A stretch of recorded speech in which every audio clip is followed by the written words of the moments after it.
हजारों किसान दिल्ली की ओर चल रहे हैं, उन पर टीयर गैस चलाया जा रहा है, छर्रे मारे जा रहे हैं। मैंने 2 दिन पहले किसानों से फोन पे बात की, एक्स आर्मी का जवान था, उसके मुंह पे छर्रे मार दिए। मैंने उससे कहा, देखो आप पहले देश के लिए लड़ रहे थे जब आप सेना में थे, मगर आप ये मत सोचो कि आप आज देश के लिए नहीं लड़ रहे हो। ये कोई टेरा जी ने कोई मिलिटेंट नहीं है, सारे अपने देश के किसान हैं।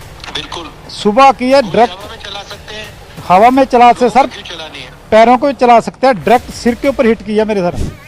बिल्कुल गलत है। हाँ जी, बस हम आपके साथ हैं, आप घबराइए मत। ठीक है सर। और बहुत बहुत अच्छा आप इस चीज के लिए लड़ रहे हो, बहुत अच्छा है, ये जरूरी है देश के लिए। जो आपके छर्रे मुंह में लगे हैं, ये भी आप देशभक्ति का काम कर रहे थे, किसानों की लड़ाई लड़ रहे थे।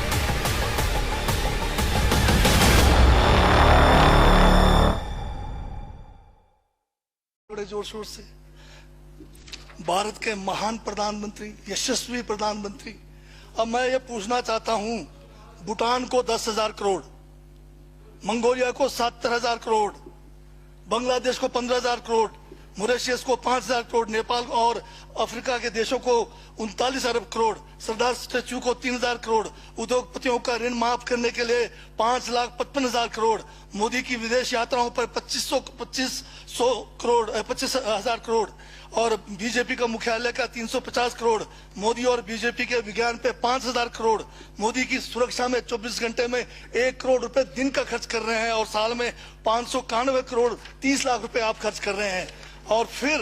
और पिछले 5 सालों में कुंभ के मेले में 15,000 करोड़ और यूएसए के प्रेसिडेंट ट्रंप को नमस्ते करने के लिए 100 करोड़। तो ये यशस्वी प्रधानमंत्री है क्या? इस किस्म के प्रधानमंत्री को यशस्वी कहेंगे? आपने जो है भारत को उच्चतम बेरोजगारी के दर पे पहुंचा दिया है।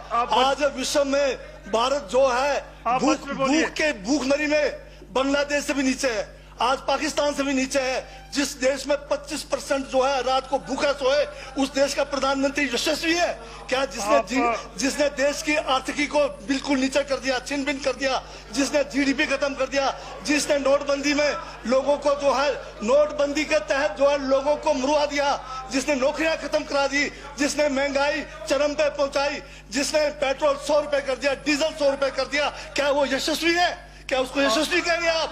यशस्वी प्रधानमंत्री है आपका, जिसने भारत के सैनिकों को शहीदों की संख्या पिछले 30 सालों में सबसे ज्यादा है। क्या ये यशस्वी प्रधानमंत्री है?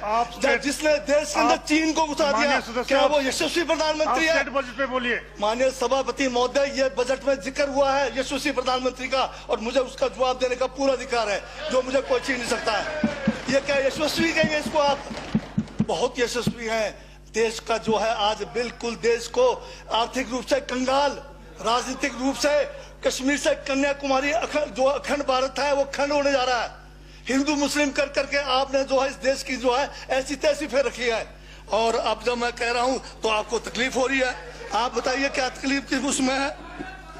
आप अब ज्यादा अभी लाल किला आपने बेच दिया, रेलवे स्टेशन आपने बेच दिया, एयरपोर्ट आपने बेच दिया। यशस्वी प्रधानमंत्री है। कोयले के खदाने आपने बेच दिया, रेलगाड़ी आपने बेच दिया, बंदरगाह आपने बेच दिया, बेकिस्मती जमीनें आपने बेच दी यशस्वी प्रधानमंत्री जी ने। और कहते हैं कि देश बदल रहा है, देश बिक रहा है। महाराज, ये कहिए देश बिक रहा है। LIC तैयार है बेचने के लिए, IDB भी तैयार है, ये जो एयर इंडिया तैयार रखा हुआ है, BSNL बेचने वाले हैं, ONGC बेचने वाले हैं। छोड़ने वाले क्या? आखिर में ये देश को भी बेच के चले जाएंगे। क्या है उनका? एक झोला है, झोला लेके चल पड़ेंगे। ये है आपका यशस्वी प्रधानमंत्री। ये यशस्वी प्रधानमंत्री है। दाढ़ी बढ़ाने से टैगोर नहीं बन जाते। टैगोर के गुण लाने के लिए दोबारा जन्म लेंगे 100 बार, तब भी नहीं आएगा। हाँ, दाढ़ी बदल के और मेकअप करा के 15-15 लाख के, उससे कुछ होने वाला नहीं है आपका। हाँ बिल्कुल। और जो जहर आप लोगों ने जो है इतने सालों में इस देश के अंदर जो है आपने जो इस देश में बीजा है, उससे वो जो है ये बजट पे ही है।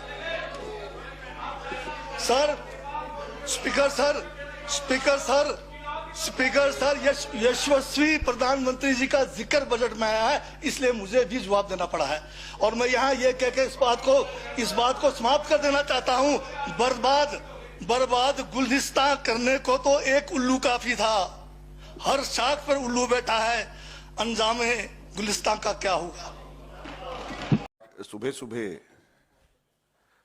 एक बहुत ही चिंताजनक और निराशाजनक खबर शेयर करने के लिए बुलाया है। आप लोगों को जानकर के आश्चर्य होगा और सही मायने में दुख भी होगा कि हिंदुस्तान के अंदर लोकतंत्र पूरी तरीके से खत्म हो गई है, तालाबंदी लोकतंत्र की हो गई है। हम लोगों को परसों ये जानकारी मिली कि जो चेक हम लोग इशू कर रहे हैं वो बैंक्स उस चेक को ऑनर नहीं कर रहे हैं। उसके ऊपर जब हम लोगों ने आगे छानबीन करी तो हमें बताया गया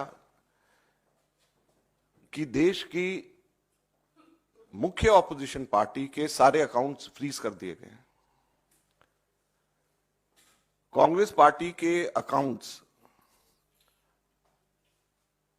पर तालाबंदी हो गई है।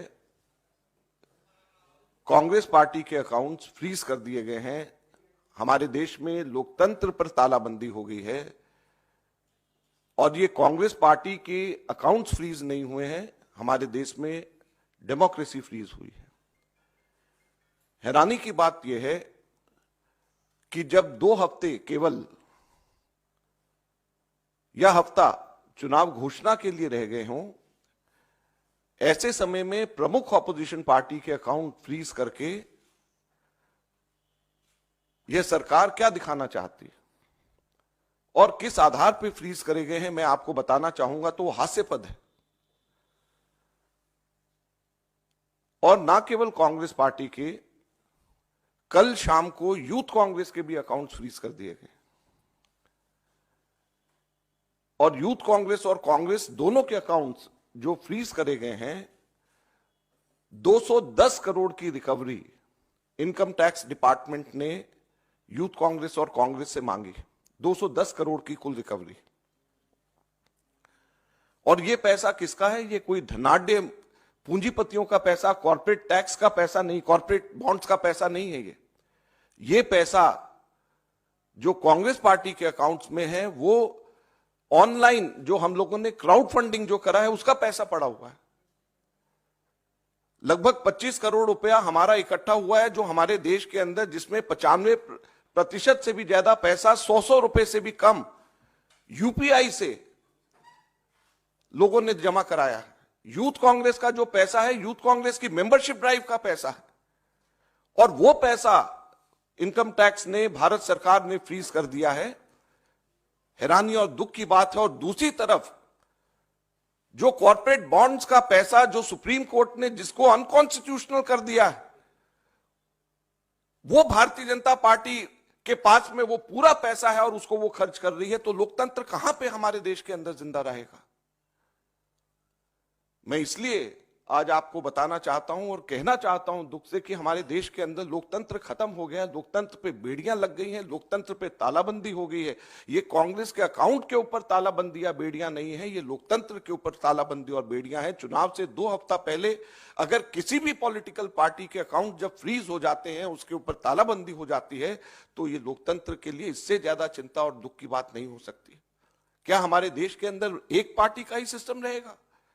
क्या हमारे लोकतंत्र के अंदर 1 पार्टी पॉलिटिक्स हमारे देश के अंदर रहेगी? बाकी सभी के सभी पार्टियों के अकाउंट्स फ्रीज हो जाएंगे? बाकी पार्टीज को क्या रहने का अधिकार नहीं है?